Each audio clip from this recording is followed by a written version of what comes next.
No me digas.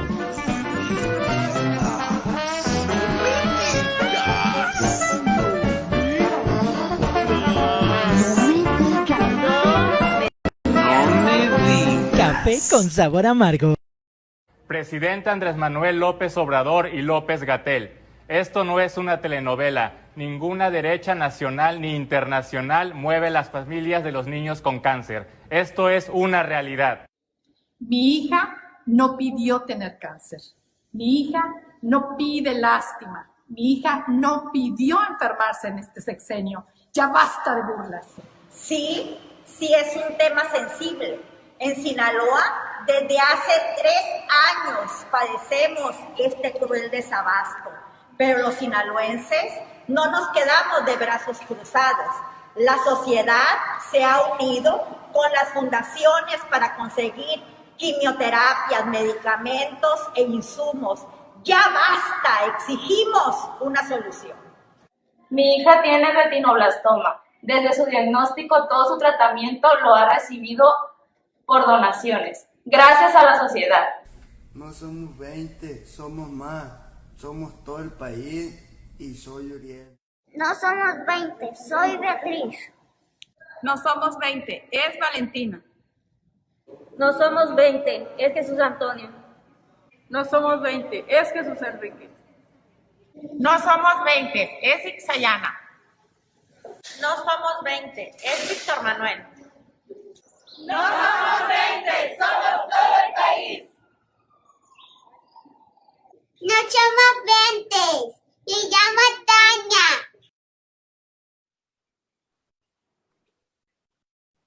Señores, gracias por estar con nosotros como cada jueves en un programa de café con su amargo. Ahora sí, muy amargo por el ingeniero David Alpizar, y que es una realidad. Hace 2 años, más de 2 años, se está diciendo por parte de los padres de familia: oye, no tenemos medicamentos para nuestros hijos con cáncer. Lo hemos dicho acá muchas veces, ¿sí? Y sin embargo, decía ayer un padre de familia: oye, con el prianismo había corrupción, estaba de lo peor, pero sin embargo, a pesar de que este gobierno era súper corrupto, ranta, tranzas y todo, nunca abandonaron. Al menos a los niños con cáncer siempre tenían sus medicamentos a tiempo, siempre la asociación social estaba presente a favor de los más desprotegidos. Pero ahora dice Gatell: oye, es un golpe de Estado que le quieren dar al gobierno desde la derecha, de países que vienen de afuera, y que de veras, qué mala onda por este cuate, que cada día estuvo de verdad cajeteando con el COVID, y ahora con esta problemática que sigue de los niños con cáncer, ingeniero. Buenos días, Inge. ¿Qué tal, Gerardo? Buenos días a todos los que a semana nos hacen el favor de vernos y escucharnos. Y sí, pues hay muchos temas que hay que platicar. Pues evidentemente de los niños con cáncer o de la escasez de medicamentos oncológicos, pues sí, es un tema que vale la pena analizar, ¿no? O sea, realmente hay muchas versiones, hay voces a favor, hay voces en contra, y sin embargo yo creo que esto nos debe llevar al análisis serio y reflexivo, ¿no? O sea, ni tanto irnos de un solo lado, ni tanto irnos del otro lado. Yo creo que la opinión pública tiene que poner las cosas en perspectiva, ¿no?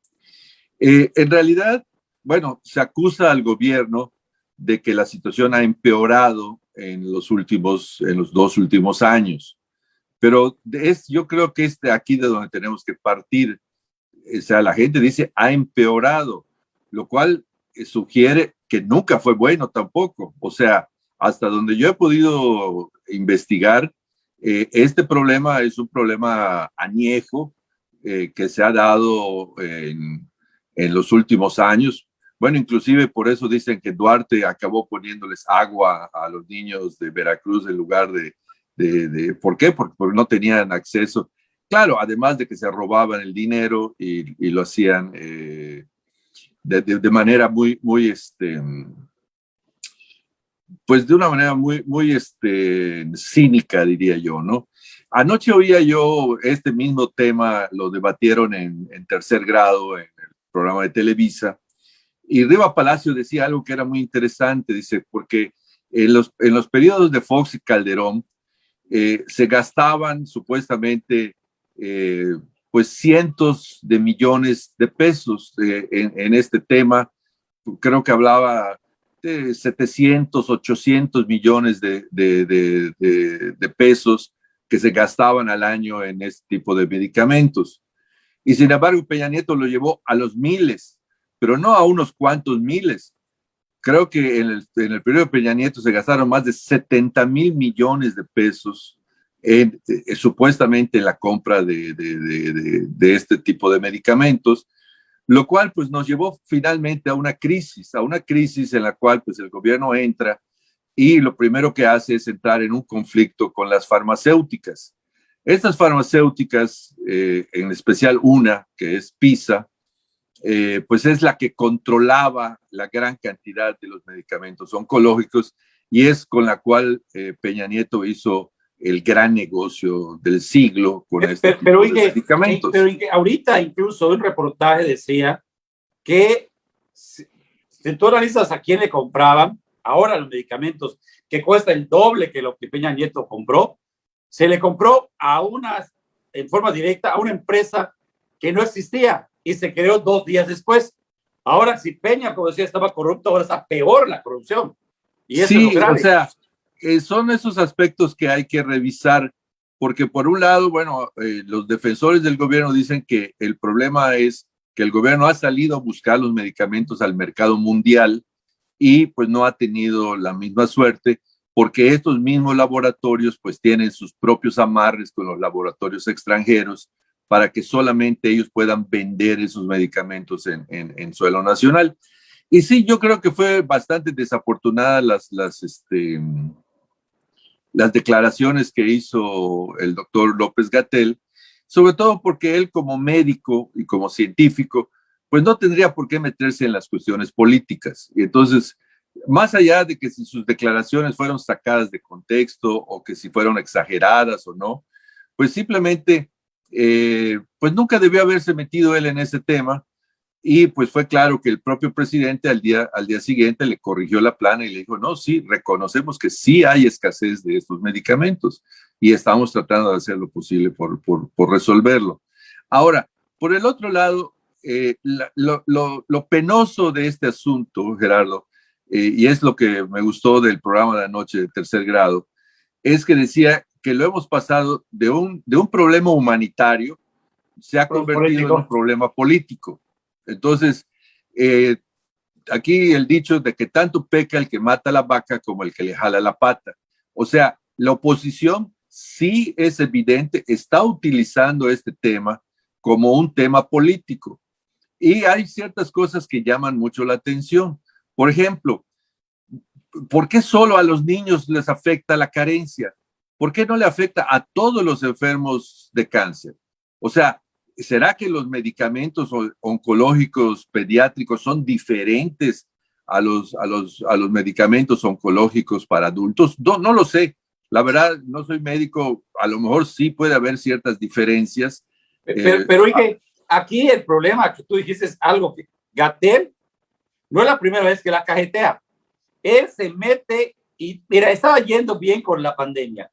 Cuando desde el momento que él dijo que su presidente es moral y no tiene nada, o sea, él empezó, ingeniero, a meter cuestiones políticas que no tenían que ver. Y entonces, ¿qué pasa? Si tú te metes en cuestiones políticas y tú lo politizas, obviamente los partidos políticos que son cadáveres, pues algo tienen que decir, ingeniero. Esa es la situación. Gatell es el peor funcionario. Muchas veces hemos criticado a Gatell porque precisamente, vuelvo a los dichos populares, zapatero a tus zapatos. Si él es científico, él se debe circunscribir únicamente a los temas científicos. Cada vez que se mete a la política, mete la pata. ¿Por qué? Porque no sabe manejar los temas desde el punto de vista político y mete en problemas más al presidente y pues abre la puerta para que los ataquen. Y bueno, los otros, ni tardos ni perezosos, pues aprovechan la puerta abierta y dicen, bueno, de aquí somos, ¿no? Y por aquí nos vamos. Hay muchos temas, realmente. Ayer, por ejemplo, yo estuve viendo varios reportajes. Ya ves que, bueno, hubo una reacción a nivel nacional y entonces ya no solamente hubo las manifestaciones en la Ciudad de México, sino que ya hubo en varias partes del país, entre ellos aquí en Mérida, ¿no? Y yo estuve viendo con mucho interés las entrevistas que le hacían a las madres que se manifestaron.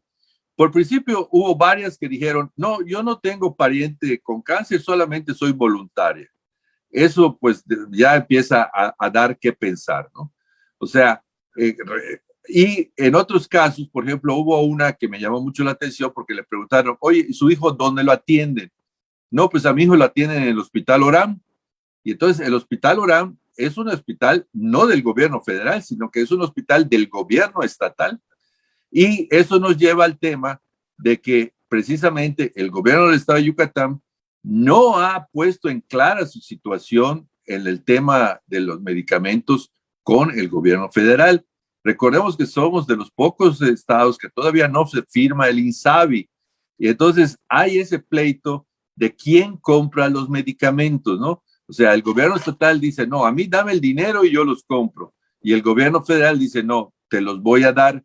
Entonces, hay probablemente muchos de esos impases que se están dando a nivel de los estados que obviamente vienen a empeorar la situación, ¿no? Entonces, sí, verdaderamente no hay dónde perderse.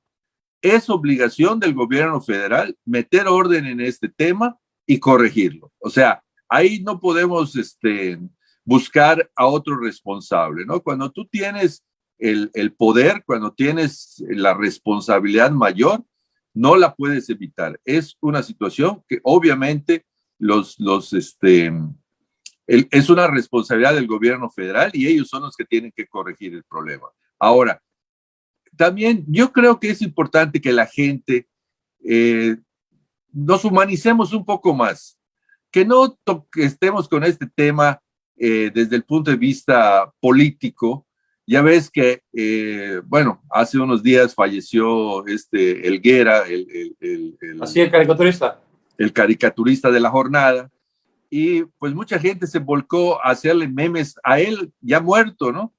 Y hoy vemos una gran cantidad de memes y cartones por otros medios en donde desvergonzadamente ponen a los niños con cáncer o sea, los dibujan o los ponen en los cartones como si fuera algo totalmente insensible, ¿no? Entonces, a mí lo que me preocupa es que la polarización del tema en la sociedad nos está llevando a olvidarnos de lo fundamental, de que es la solidaridad que todos debemos tener con los enfermos de todos los padecimientos, pero muy especialmente, bueno, en el caso de los niños, precisamente por su categoría de estar más vulnerables y más indefensos contra este tipo de Oye, ingeniero, enfermedades, pero ¿no? por desgracia, si alguien ha hecho que actualmente este país esté dividido completamente y le gusta que esté dividido, es el presidente. Él lo ha hecho todos los días con la mañanera, y este es el problema. Él está y causa, eres fifí si tienes 500 millones de pesos. No eres fifí y la clase media no me conviene, tengo que buscar otra clase media. Él ha logrado, ingeniero, esta polarización de todo el país. Entonces, por desgracia, la gente está siguiendo el ejemplo que está dando el mismo presidente. Y que queramos o no, así está pasando. Bueno, mira, yo ahí sí discrepo un poquito, porque vuelvo al punto, tanto peca el que mata la vaca como el que le jala la pata, ¿no?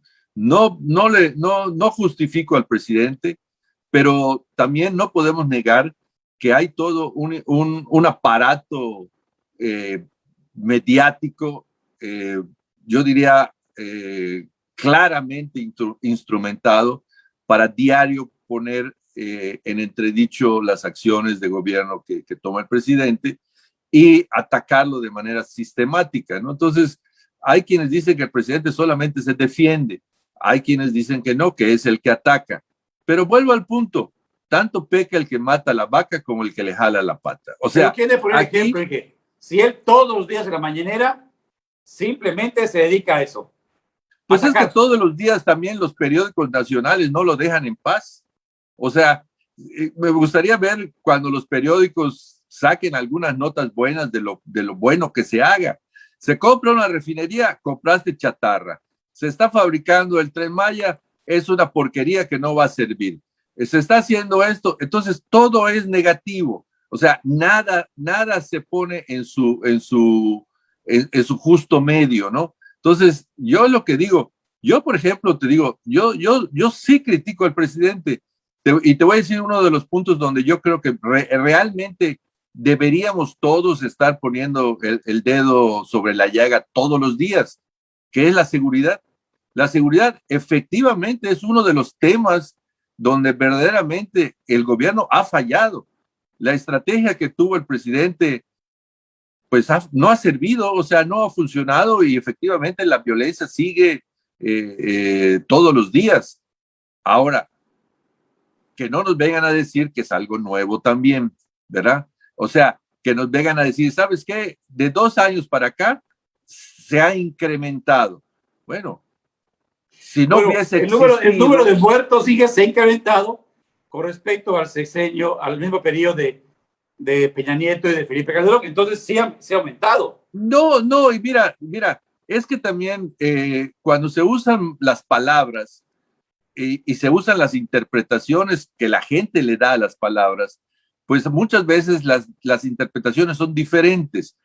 Yo veía precisamente, por eso me gusta mucho ver Tercer Grado, porque a pesar de que pues varios de los que están en la mesa son a los que el presidente llama conservadores o chayoteros y todo, muchos de ellos se ponen en un plan bastante analítico, ¿no? Por ejemplo, a los que le paga él, ¿no? A los otros que le paga, ¿no? Entonces, pues no sabía yo, empate, o sea, curiosamente te repito, no es, por ejemplo, un Riva Palacio no es el mismo en Tercer Grado que cuando sale en sus reportajes y sus escritos que saca en los diferentes medios, ¿no? O sea, en los diferentes medios, Riva Palacio es duro y tupido contra el presidente todos los días. Ahora, cuando está entre las cámaras, pues no te diría yo que defiende al presidente, pero sí se cuida mucho más de poner las cosas en perspectiva. También el caso de Denise Merker, por ejemplo, Denise Merker decía ayer o antier que efectivamente cuando el presidente dice que ya no hay matanzas, que ya no hay, ¿cómo le llaman? Asesinatos masivos y cosas por el estilo. Denise Merker dice, el presidente tiene la razón, porque a diferencia de que sí siguen habiendo matanzas y muertes masivas, pero ya no por parte del Estado, que era la gran diferencia, que antes el Estado era el Estado represor y era el que propiciaba esas matanzas y esas muertes. Hoy se le acusa al Estado de estar en el otro extremo de la no acción, o sea, de decir, sigue pasando y tú no intervienes. Entonces, estamos en ese tipo de narrativas discursivas que nos llevan a la polarización, pero nos llevan a la polarización por ambos bandos, ¿sabes? O sea, yo muchas veces también he dicho, ojalá y un día de estos el presidente haga un llamado a la unión, haga un llamado a la concertación, al diálogo y todo eso, para ver cómo responden los otros, ¿no? Pero ahí sí donde los dos están cerrados en un jaloneo, en donde nadie está preocupándose realmente por el bien común. Y a pesar de que el presidente esgrime casi todos los días ese argumento de que lo que a él le preocupa es el bien común, es obvio que él no hace un llamado a todos los mexicanos, sino solamente a los mexicanos que creen en él, ¿no? Entonces, estamos en una situación difícil, el país está polarizado, eso es evidente, y bueno, unos le echarán la culpa al presidente, otros, o sea, los que defienden al presidente, pues le van a seguir, lo van a seguir defendiendo y van a seguir diciendo que pues él solo se defiende, ¿no? Ahora, me gustó mucho una frase que el mismo Rivapalacio dijo anoche. El presidente tiene un teflón de altísima calidad, dice. O sea, al presidente le resbalan todos estos ataques, porque por muy fuertes que es que la oposición se ponga y se monte sobre un tema, tardan más en montarse en ese tema que ya brincan al siguiente y brincan al siguiente y brincan al siguiente, porque el presidente los marea como dice, es un choro mareador, ¿no? O sea, le están atacando por un lado y les cambia la jugada. A mí, yo digo, pensando mal, no dudaría que esa entrevista de López-Gatell haya sido a propósito. ¿O por qué? Para cambiarles la narrativa a la oposición, para ya salirse del tema de las elecciones, para ya salirse del tema de la línea 12 y todo. Oye, entonces, pero esos choromeadores, lo hemos dicho aquí, que es tan abusado que cada día, como los burros, como los caballos, les pone él la zanahoria y caen. Y claro, se van con los temas que él quiere. Cuando la situación del país está la economía, el desempleo, la inseguridad, está de la salud, está del cariño, pero sin embargo le pone la zanahoria a los burros y los burros van por eso. Y esto es todos los días, Guillermo, y ya lo hemos dicho 20,000 veces. ¿Cuándo la oposición es lo que yo de diría. economía? A mí me gustaría que la oposición se enfocara en 2 o 3 temas que son verdaderamente reales. Vamos, el tema de la seguridad. Y yo muchas veces he dicho, bueno, ¿por qué no se aboca la oposición a tomar el tema de la seguridad? Porque probablemente también estén involucrados. O sea, así como muy probablemente haya, vamos a decir, carteles, como le llaman, o grupos organizados del crimen que estén de un lado, también los hay del otro. O sea, no nos tapemos el sol, o sea, no queramos ponernos una venda sobre los ojos o querer tapar el sol con un dedo. O sea, no hay gobierno que no esté involucrado o que no haya estado involucrado con el crimen organizado. O sea, y si nos dice, oye, es que López Obrador está involucrado, muy probablemente está involucrado. A lo mejor no con todos, que eso es lo que yo creo donde le falló a López Obrador. López Obrador pensó que había ya logrado un acuerdo, si no con todos, pues con los más poderosos, y por eso él arrancó su campaña con eso de que los abrazos y no balazos, de que el crimen organizado al primer día de su gobierno iba a cambiar los fusiles por tractores. Y no olvidemos que se estuvo promoviendo una ley de amnistía y una serie de cosas. Pero obviamente la oposición, que también controla a otros grupos del crimen organizado, no están interesados en que esto se acabe. O sea, lo promueven de ambos lados. ¿Por qué? Porque no le quieren dar tampoco al presidente el gusto de decir, yo acabé con el crimen, o yo acabé con la inseguridad. Entonces, eso es un pleito que tiene mucho fondo. No veamos solamente en la parte superficial. Tenemos que adentrarnos en el origen del problema y en ver quiénes son los actores del pasado, pero también quiénes son los actores del presente. Y es donde vemos, pues, que digo, ni de un lado ni del otro. O sea, ahí es donde yo digo que la ciudadanía tiene que ponerse en un plan analítico de decir, bueno, esto está bien por este lado, esto está mal. Esto está bien por este otro lado, esto está mal. O sea, no decir todo esto está mal, o si me voy al otro lado, todo esto está bien, ¿no? O sea, esa es la polarización y lamentablemente estamos en eso. Que el presidente no ayuda, efectivamente el presidente no ayuda. ¿Por qué? Porque no ha hecho un llamado a la concordia, no ha hecho un llamado a la unidad, no ha hecho un llamado al diálogo. Y pues bueno, ahí sí yo digo que le corresponde a él hacer ese acto de buena voluntad, pero parece ser que tampoco está dispuesto a hacerlo, ¿no? Entonces, Se va a volver un problema todo lo que queda de este sexenio.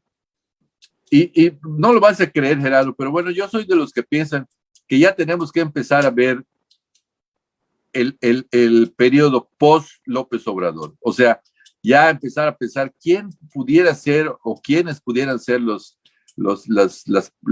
figuras o los personajes que a partir del 24 pudieran tomar el poder y que pudieran seguir y continuar las cosas buenas que a lo mejor nos ha traído la 4T y cambiar el discurso y la dirección en otras que no han resultado tan buenas, ¿no? Como precisamente el caso de la polarización, el caso de la división de clases, todo ese tipo de cosas que tampoco han ayudado, o sea, hay que reconocer que tampoco han ayudado a que las cosas mejoren, ¿no? Entonces, hay muchas cosas, pero te digo, yo creo que México ya tiene que empezar a pensar en una era post López Obrador. O sea, independientemente que le quedan 3 años, yo creo que van a ser 3 años en donde, pues sí, se van a continuar algunas cosas, van a seguir los pleitos y todo, pero ya el pleito se va a centrar más en la sucesión presidencial para ver quién o quiénes pudieran ser los que continúen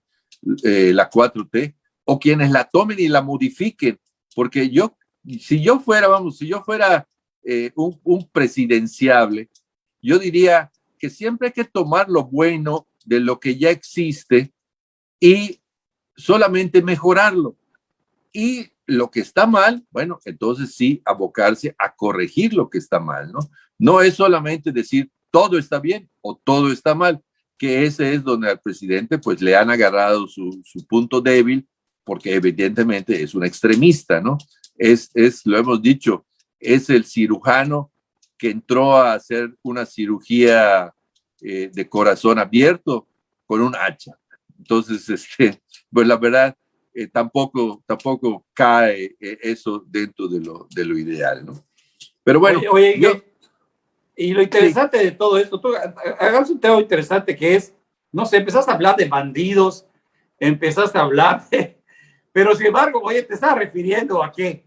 ¿Te estás refiriendo a las broncas que hay en el PRI nacional, en el cual, pues, vemos que los buitres ya se acercan al cadáver y ese cadáver como que quiere moverse, ingeniero, como que dices, oye, no soy tan muerto hoy. Y cuando ves la lucha, ahora sí, del poder entre Alito y ese caso Ulises, el exgobernador de Oaxaca, y cuando le preguntaron a los militantes, y yo creo que cuando dijeron Alito, oye, hay que agarrar a ese bandido, espérate, ¿a quién te refieres? ¿A cuál bandido? Señor, ¿a usted o a ex gobernador? Porque el PRI cada día está peor, Inge. Dices, oye, o sea, los buitres ya llegaron, Inge, los buitres, como tú decías, el cadáver está allá, y a ese cadáver hasta lo están peleando, ingeniero. Está muy canijo esta situación en el PRI. Sí, no, o sea, verdaderamente es un tema y no es la primera vez que tocamos el tema del PRI, ¿no? Y vemos como tú le llamas cadáver, yo le llamo las sobras, ¿no? O sea, pero nunca había yo visto unas sobras tan apetitosas, o sea, porque todo el mundo las quiere. Y obviamente lo que estamos viendo hoy en el PRI nacional, pues es una guerra de facciones, ¿no? Lo que todavía no queda totalmente claro es de qué lado está cada quien. Se presenta este exgobernador de Oaxaca, Ulises Ruiz, y toma las instalaciones del PRI nacional con un grupo de manifestantes que pues le ponen candados a las rejas y todo y no dejan entrar a nadie. Obviamente ese nadie se llama Alejandro Moreno, porque pues no se trata de que entre cualquiera o no entre cualquiera, sino que pues lo que ellos están pidiendo es la salida de Alejandro Moreno con el argumento de que están destruyendo al PRI en función de los desastrosos resultados que el PRI obtuvo en las pasadas elecciones. Lo interesante es que Ulises, el exgobernador, tiene una calidad moral tremenda, ¿eh? Es increíble. Sí, es increíble. si lo pusiéramos en términos de caricaturas, Pedro el Malo le está peleando el título a los chicos malos, ¿no? O sea, exactamente. O sea, realmente es de risa que un personaje como Ulises Ruiz hoy se quiera dar baños de pureza, ¿no? Cuando salió por piernas de la gobernatura de Oaxaca, con demandas de todo tipo, y si libró la cárcel, es porque desgraciadamente el sistema mexicano protege, a veces protege más a los más delincuentes. O sea, a veces caen en la cárcel otros que sí son delincuentes, pero que al final de cuentas pudieras considerarlos como delincuentes menores. Pero los grandes delincuentes, esos siguen libres y contentos, disfrutando del usufructo de sus raterías prácticamente, ¿no? Entonces yo no sé con qué calidad moral Ulises Ruiz se pone a pedir cuentas hoy al PRI. En todo caso, tendría que ser la militancia, o lo que queda de la militancia, la que tendría que pedirle cuentas a Alejandro Moreno, ¿no? Pero está interesante y me llama mucho la atención porque va en línea con esto que mencionaba yo, de lo que ya se está futureando para el 24, ¿no? O sea, Ulises Ruiz acusa a Alejandro Moreno de querer apoderarse del PRI y de querer ser el candidato para el 24. ¿Ah?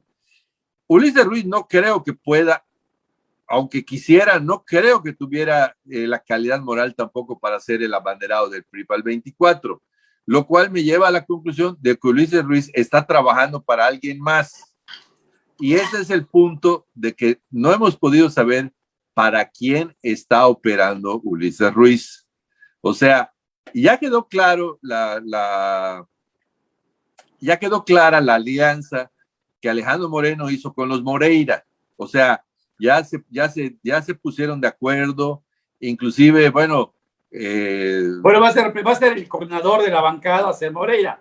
Sí, Moreira va a ser el coordinador, y muchos decían que si fue con la anuencia o con la renuencia de Alito. Yo creo que Moreira sí está en condiciones de ponerle condiciones a Alito Moreno, y entre otras, yo creo que sí le dijo, espérate, el único estado en todo México donde el PRI todavía tiene fuerza se llama Coahuila, y quien de una u otra manera gobierna o maneja Coahuila soy yo. Así que por eso, digo, no en vano Moreira va a ser diputado también, él y su esposa, imagínate, o sea, los dos. Qué linda familia. Qué linda familia, ¿no? Entonces, pero bueno, yo creo que los Moreira se pusieron de acuerdo con Alejandro Moreno y dijeron, bueno, está bien, vamos a llevar la fiesta en paz, yo sigo como presidente, voy a tener mi plurinominal, tú pues vas a ser plurinominal también, te vamos a poner como coordinador, y pues tú vas a negociar con un lado y con el otro.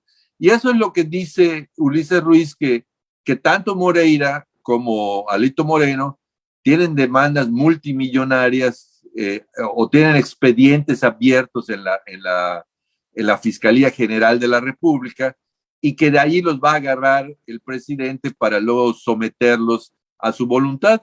O sea, Ulises Ruiz dice que Alito Moreno va a traicionar a la coalición esta PAN-PRI-PRD y va a acabar yéndose por el lado de Morena. De Morena. Curiosamente, Alito le dice lo mismo. Ulises Ruiz dice, no, ustedes, yo voy a seguir con la alianza, y el que me quiere llevar para el lado de Morena eres tú. O sea, el que está coludido con Morena, porque también apareció otro personaje, una licenciada Nayeli Gutiérrez, que se presenta como presidenta nacional de los profesionales en derecho. No sé qué tanta representatividad tenga esa organización, pero obviamente es un personaje de esos que yo les llamo cabilderos, o sea, son los que hablan con todo mundo, hablan con la derecha, con la izquierda, con el centro, y entonces no sabemos qué papel juega esta licenciada y para quién está operando. Ahora, me voy a atrever un poquito a especular. Ulises Ruiz es un representante del prianismo, o sea, es un representante de la época en la que el PAN y el PRI se ponían de acuerdo en todo. O sea, no olvidemos que él fue gobernador en la época, un par de años con Fox y luego 4 años con Calderón. Y hasta donde supimos, la llevó muy bien, tanto con uno como con el otro, ¿no? Entonces, esa es la época de los que se ponían de acuerdo. Y según las amistades de Ulises Ruiz o quiénes son sus amistades adentro de lo que fue el PRI o de lo que sigue siendo el PRI, pues están los grandes negociadores que en su momento negociaban con el PAN y pues son los que impusieron a Peña Nieto en la presidencia y son los que los manejaron. Hacían unos análisis, por ejemplo, de que hoy sí los priistas se están peleando por el PRI, pero cuando el PRI estuvo manejado por no priistas, nadie dijo nada. Cuando imponen a Peña Nieto, quien se hace del poder realmente es Videgaray, y Videgaray muchas veces dijo, yo no soy priista, o sea, yo ni siquiera tengo credencial del PRI, y sin embargo, luego Videgaray no solamente manejaba a Peña Nieto, sino que impuso a José Antonio Meade como el candidato del PRI. Entonces, yo no sé qué pelean los priistas, o sea, verdaderamente, yo no sé qué están peleando. Obviamente, bueno, están peleando esas sobras que aún quedan, que bueno, tienen un valor porque todavía van a recibir bastantes dinero, subsidios, de bastantes recursos por parte del gobierno a través de las famosas leyes, de la ley electoral y de la ley de los partidos políticos. Pero bueno, más allá de eso, yo creo que ya las fuerzas empiezan a futurear, empiezan a ver, bueno, si se queda fulano, ¿de qué lado va a jalar? Si se queda fulano, ¿de qué lado va a jalar? Y así como dices, así que, ¿qué pasa entonces con el PRI yucateco? Porque realmente el PRI yucateco desapareció. Sí, y eso lo tocamos hace un par de semanas en uno de los programas, sí. Y aquí va a estar interesante. Supuestamente, Alejandro Moreno ya convocó a los 32 presidentes estatales a que se concentren en la Ciudad de México y le manifiesten su apoyo. Entonces, vamos a ver de esos 32, cuántos realmente se van a alinear con Alejandro Moreno y quiénes le van a dar la espalda. Yo no creo que le den la espalda, ¿y qué? Yo no creo, porque realmente, ¿qué van a hacer? Están desbaratados en todos lados. Bueno, es que te repito que no sabemos quién está detrás de Ulises Ruiz. Bueno, suponemos quiénes, pero no lo podemos afirmar, ¿no? Entonces, ese o esas personas que están detrás de Ulises pudieran ser muy poderosos y su primera estrategia, diría yo, para quebrar a Moreno sería a través de los comités estatales. O sea, por ejemplo, aquí en Yucatán, el comité estatal, ¿quién representa realmente al PRI yucateco, ingeniero? Rolando, que está con Morena, pues, ¿quién más? O sea, pues el único, ingeniero, no hay uno que está sobreviviendo, yo no veo a nadie más. ¿Dónde están los priistas yucatecos, Inge? O sea, están guardados bajo las piedras, desaparecieron, Inge. Pero mira, a mí, más que los personajes, como pudiera ser Rolando Zapata, Jorge Carlos Ramírez o cualquier otro de los que queden, vamos a decir, con cierta visibilidad, porque bueno, ya Ivonne supuestamente ya no está en el PRI, ya no se tendría por qué meter en estos rollos, ¿no? O sea, no debería seguir metiéndose. No debería seguir metiéndose. Pero bueno, aquí el que tiene la papa caliente en sus manos es Francisco Torres. O sea, ¿qué va a hacer Francisco Torres? Y dependiendo de lo que haga Francisco Torres, es cuando yo yo y varios otros analistas te vamos a poder decir quién o quiénes están detrás de Ulises Ruiz, ¿verdad? Pero si Pancho Francisco Torres, ¿qué Torres, va a hacer, Inge? ¿Ah? Si no tiene la calidad moral para seguir siendo presidente. Pues no lo tiene, pero tampoco ha renunciado. Ya ves que pues, también hemos hablado de que el PRI necesita también renovarse en otras condiciones. Tanto Alejandro Moreno como Francisco Torres ya debían haber presentado sus renuncias en virtud de los fracasos que tuvieron. pero los dos dijeron, no, me quedan 2 años todavía y por mí no tengo prisa. Oye, o sea, oye, que ellos... pues, además, oye, ¿cuáles fracasos? Si tenemos municipios todavía, oye, pero perdiste todas las diputaciones, no importa que perdamos. Oye, si perdiste las diputaciones federales, no importa. Seguimos siendo una fuerza importante en Yucatán por los municipios que tenemos. Oye, pero no tienes municipios importantes, ¿eh? El único municipio importante que tienes es Izamal y Motul nada más. No importa, tenemos los pequeños. Entonces, sí, pero bueno, te digo, de todas maneras se ha especulado mucho de que cuál es el partido bisagra, ¿no? Que si es el Verde, que si es Movimiento Ciudadano, que si es los que... No, la verdad de las cosas es que el partido bisagra es el PRI, y tanto a nivel nacional como a nivel local.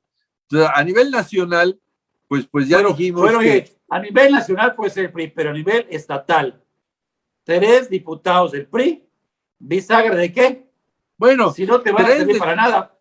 3 del PRI y 4 de Morena. Pues ya. Pero de Morena van a ser los mismos que hicieron y salieron. Hija, por eso, aquí está la lana, bienvenidos, sea tu reino. No. Por eso te digo, o sea, la política es una cajita de sorpresas, ¿no? O sea, uno puede tratar de hacer ciertas especulaciones o tratar de visualizar ciertos escenarios futuros en función de lo que se supone que representa cada partido y cosas así por el estilo. Pero luego nos tenemos que llevar al plano personal, ya lo que representa cada individuo, ¿no? O sea, como te digo, a mí me queda la gran duda y me gustaría preguntárselo y ojalá en los próximos días, bueno, lo vamos a saber pronto. Creo que Moreno ya convocó a los 32 presidentes estatales y para esta misma semana, o sea, que pudiera ser hoy o mañana. Y vamos a ver si va a ir Francisco Torres, o sea, se supone que debe de ir, cuando menos para ver qué es lo que les van a decir, ¿no? Y en función a eso, pues tomará una postura. Pero no vaya a ser que pronto algunos o cada vez más presidentes estatales se empiecen a decantar por Ulises Ruiz, ¿no? Entonces estaríamos ya viendo quién es la mano que mueve la cuna, ¿no? O sea, es fabuloso esta trama política detrás de los partidos, ¿no? Porque la mayoría de la gente, pues vemos siglas, ¿no? PAN, PRI, PRD, Morena, etcétera. Pero cuando te metes a ver a los personajes que hay detrás y te pones a dar cuenta de que hay muchos PRIs, de que hay muchos PANs, de que hay muchos Morenas, que, o sea, bueno, PRD ya no tanto porque prácticamente están en extinción, ¿no? Pero en los partidos grandes, que hoy son 3, vamos a decirlo así, PAN, Morena y PRI, hay una gran cantidad de personajes atrás que tienen facciones, que tienen tribus, que tienen intereses muy diferentes a los de los otros. Creo que, bueno, me voy a salir un poquito del tema, pero ahí tenemos otro ejemplo que es el caso de Morena aquí en Yucatán, ¿no? Ayer vi un pequeño video en las redes donde el presidente estatal, Mario Mesh, sale con un grupo y hablan y dicen que están más fuertes que nunca, etcétera, etcétera. Y hace una semana, otro grupo que ya se quiere apoderar de Morena Yucatán, pues hizo un desayuno con una serie de personajes y todo. Entonces, dices... Oye, y Verónica Camino, otro grupo, también quiere apoderarse de Morena. Sí, o sea, desgraciadamente, Gerardo, los partidos políticos y la misma política siguen siendo un botín para mucha gente. O sea, no hay en los partidos gente con verdadero ánimo de servicio a la ciudadanía, ¿no? O sea, todo el mundo dice, yo busco un puesto porque quiero servir, pero todo el mundo luego entiende, quiero servirme a mí mismo. O sea, la gente o la mayoría de las gentes entran a los partidos para ver sus propios intereses, no para ver los intereses comunes o de las mayorías, ¿no? Entonces, se vuelve algo verdaderamente decepcionante que este jugueteo político que hay al interior de los partidos. Claro, el amarillismo, pues obviamente despierta el interés, ¿no? O sea, todos pues, nos ponemos, como este caso del PRI, pues no creo que no haya un analista político que hoy no está tratando de averiguar más qué tanto más hay de fondo, ¿no? ¿Quiénes son los personajes detrás del escenario, ¿no? Porque es evidente que no son los que estamos viendo los que están verdaderamente impulsando la pugna política al interior del PRI. Hay otros personajes que seguramente los vamos a ir conociendo con el paso de los días, pero por el momento todavía no aparecen. Y lo mismo en Morena, y lo mismo en el PAN. Ayer leí que creo que ya salieron los primeros candidatos para suceder a Marco Cortés en el PAN, y vuelve la burra al trigo, ¿no? O sea, los partidos políticos mexicanos, la verdad, no merecen otro calificativo más allá que son una desgracia. Son una desgracia para la política, son una desgracia para el pueblo mexicano, y verdaderamente estamos en manos de quién sabe quiénes. O sea, honestamente, pero repito, decepcionantes hasta no más, desgraciadamente. Guillermo, pues ya nos cogió el tiempo demasiado rápido estuvo la charla esta, 45 minutos. Le agradecemos a la gente que nos hizo el favor de ver, de verdad, a todos. Pepe Vaqueiro, gracias. Gracias a todos los amigos que nos están viendo, los comentarios, y que nos vemos el próximo jueves, porque claro que esta sí, historia siempre todavía va a continuar. ¿En qué? No, pues digo que tenemos para rato, ¿no? O sea, la política parece que es interminable el tema, ¿no? Y cuando algo parece que se acaba, se prende otra velita por allá y llama la atención. Pero sí, muy agradecido con las gentes que nos hacen el favor de vernos y escucharnos, y ojalá y les hayamos podido entretener aunque sea un rato el día de hoy. Que tengan un buen día. Gracias, Guillermo. Hasta la próxima. Bien. No me digas.